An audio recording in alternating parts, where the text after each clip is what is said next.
Pictures of Hollis Woods, page 62, chapter 7, The Time with Josie. One raw Tuesday morning I awoke and pulled the shade aside.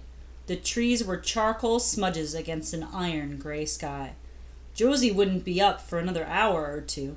I hadn't done my homework the night before, hadn't even thought of it.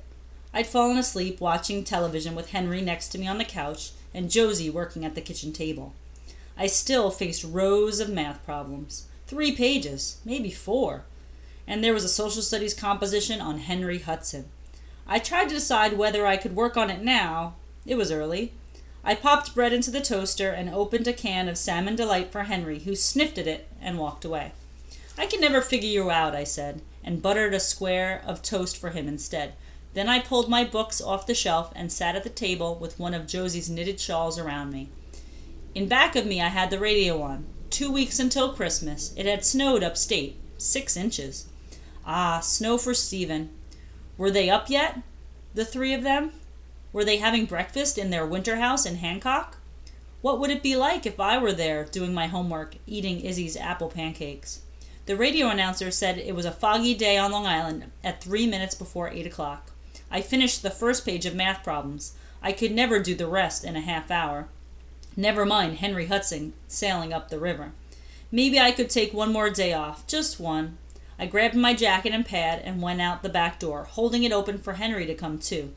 The canal would be wonderful this morning, with a mist rising off the water, and all the while I jogged toward the jetty. I knew it was a mistake, but still I kept going. When I got to the pier, I sat, hands clenched in my pocket against the cold, my legs dangling, watching the fishermen on the Dan Barge gear up to go out for the blues. He knew me now and waved. Last week he'd even dropped a flounder on the beach for me. I had it pan-fried with a little butter, and Josie had put 2 dusty pink candles on it on the table, almost like a party. Henry had loved his share. He hadn't scratched at me once when I put his plate down in front of him on the radio. "Ah," I had said, pleased with him. "You'd do anything for a handout." Now I watched the fingers of fog drift over the water while Henry sat nearby, washing one mangy leg. It was the kind of day I loved. I couldn't see the end of the pier, and no one could see me from there. I could hear the fisherman from the Dan Barge, though. "Want a job?" he called. He wasn't thinking about school either. A job? Why not? There'd be money for cat food, a couple of cans of ravioli. I hadn't had ravioli since the stucco house. I nodded and found myself hosing down the deck of the Dan Barge. As I scrubbed at the dried-on pieces of fish with a wire brush, I spent the money in my mind. He handed me 3 crumpled-up bills. I smoothed them out and then as I gave him a half wave, he reached into his pocket and gave me another $1. I couldn't wait to get back to Josie. She'd pat her scarf around her neck and fuss with her hat.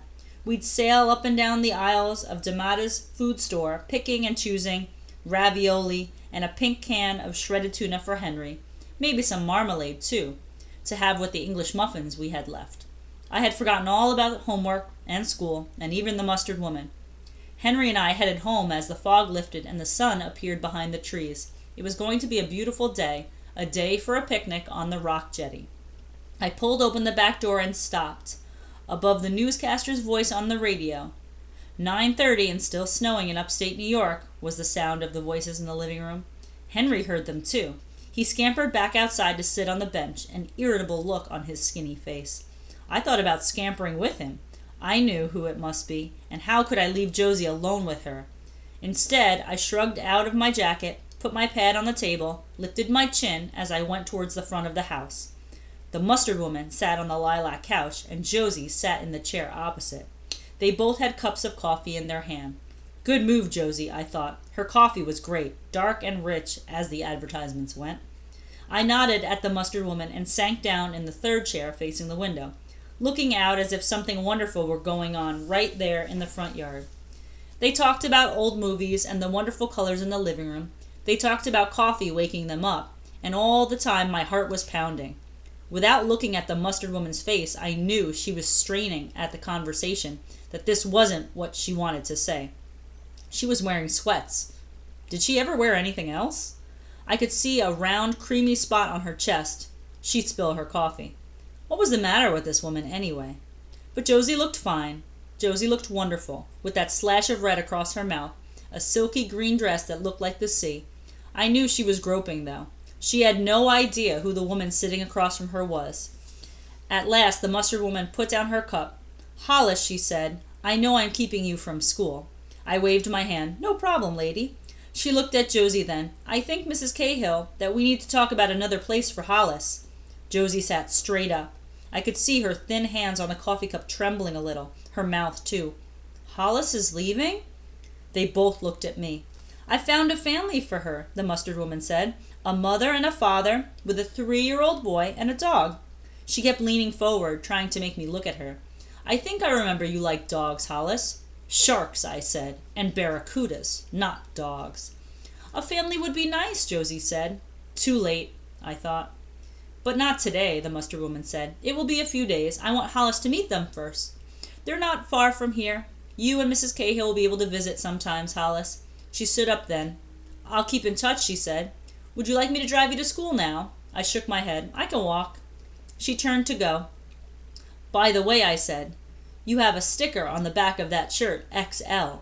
She tried to look over her shoulder. "Extra large," I said, feeling mean. 7th picture, page 68, Izzy. 2 of Izzy's candies filled my mouth as I went around the side of the house. I didn't mean to listen or to be sneaky. Ordinarily, I did that a lot.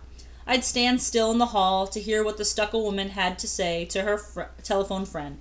I'd flip pages on the teacher's desk to see what disaster of a mark I'd gotten in social studies or social attitude. I'd pass my classmates in the schoolyard to find out what they had to say about that kid, Hollis Woods. But this time I was on my way to find Izzy to give her a picture I'd drawn. Izzy flipping a pancake that would land on my plate. Izzy's pancakes were wonderful, covered with apples cut into small, sweet chunks, the pancakes themselves so light I must have eaten a half a dozen. In the picture, Izzy is laughing, the turner in one hand, just under the cross-stitched motto on the wall, "Love the cook." I'd changed the motto, though. I'd written, "I do love the cook." I'd drawn the "I do" in the palest pink so that you'd have to study it hard, or you wouldn't notice. One afternoon, Izzy and I had walked up to the old cemetery on the hill where her parents were buried.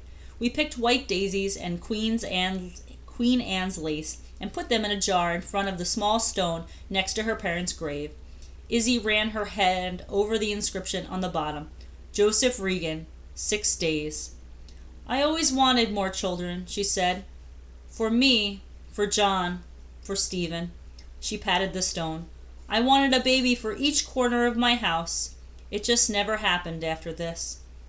Down the hill I could hear the old man bellow at Stephen. "Do they always fight?" I asked.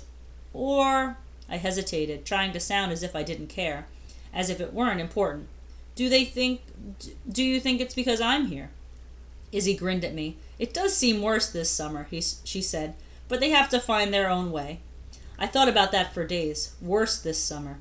But now, as I rounded the house, I stepped back against the wall, warm from the sun, smelling faintly of paint, and closed my eyes. "How can we let her go?" Izzy was saying. "We can't," the old man said. My heart began to pound so hard I thought it would come out through my chest. A mother, I thought, M. "She belongs here," Izzy said. "Stephen feels it too." B, belong. G, girl. S, sister. W, wants. W for wish. W for wouldn't it be loverly. My head was spinning.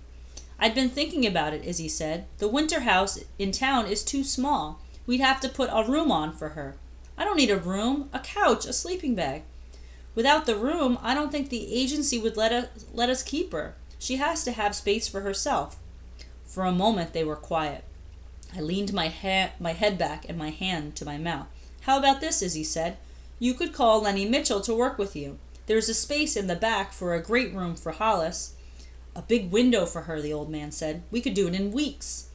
"Sooner than weeks," Izzy said. "Early fall." "Yes, even Stephen would help. I'll call." "You'll call the agency? How long will it take them?" "She'll have to go back first," Izzy said, the words tumbling over each other. "But just for a short time."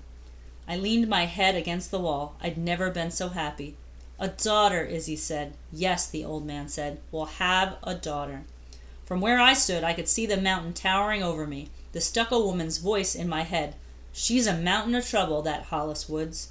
Before the end of summer, I decided I was going to climb that mountain, get to the top, raise my arms, and shout to the whole world, "I have a family! I belong!"